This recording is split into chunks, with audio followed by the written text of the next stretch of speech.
saying it over and over again. I think it's what's most important tonight is we just have such a resilient group of players and kids. And no matter what happens, and that's off the court, on the floor this year, they just keep fighting. And they just keep coming together even more and believing in one another. And that's what I'm most proud of. Because down the stretch in the second half, we didn't play our best basketball. We made some uncharacteristic mistakes. We didn't guard the way we guarded in the first half. And quite frankly, we had a night we couldn't throw it in the ocean in the second half. You know, we really couldn't make some of the shots we've been making over this last 4 or 5 game stretch. And I thought the difference tonight, they didn't hang their heads, they didn't pout, they didn't get down, they just kept fighting and playing together.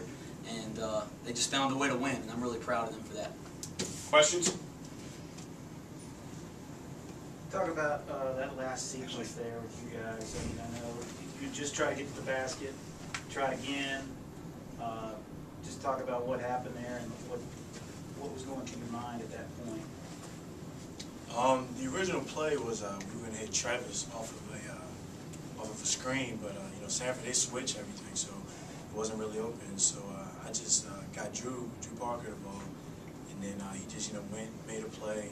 Travis went and made a play, and you know, came up a little bit short, but luckily my man here, Dave here, was there to clean up the mess and tip it in. So it was kind of a scramble, but you know, we're a scrappy group, so lucky for that.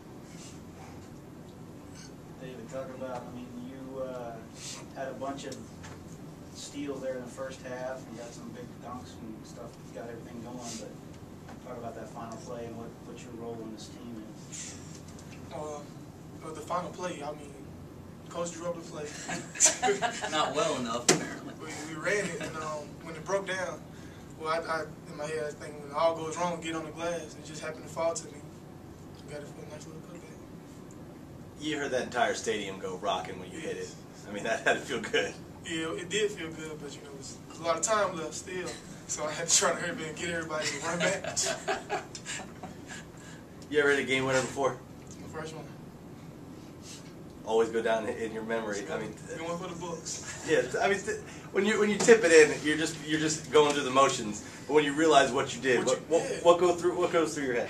I mean, you're excited. You want to shake everybody's hands, but at the same time, you got to keep your composure. You know, make sure they don't score again, because that'll feel even worse. Hey, I'm gonna tell you guys something. We've been trying to figure out what goes through Dave Williams' head for 2 years now, and I still don't know. So if you guys can figure it out in the interview, come talk to me. And Wes, 4 games straight.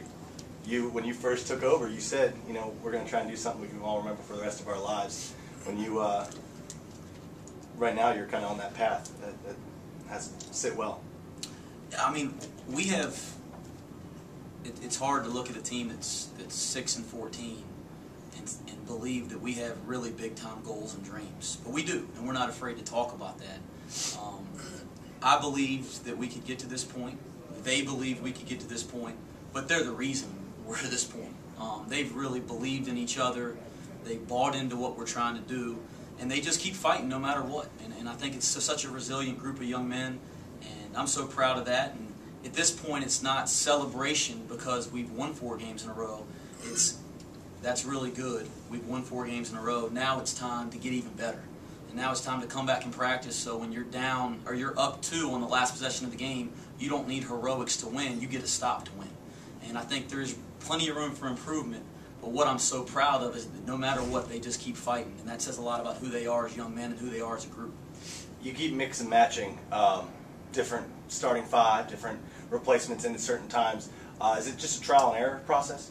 Well, we've started the same group for the last, I can't remember how many games has it been now. Since the transition occurred, we started the same group. We are 10 deep. I mean, we play 10 guys, and we actually have a couple guys on the bench that are good enough to play too. It's just a rotational problem. So we're 10 deep, and every night it seems like different guys step up. And when you have depth, that's what's great about depth, is that different guys step up in different times. And the thing that I'm most proud of about this group is that when it's one guy versus another guy, that other guy's on the bench cheering for his teammates. And as long as we continue to have that attitude, this group has a chance to be really good.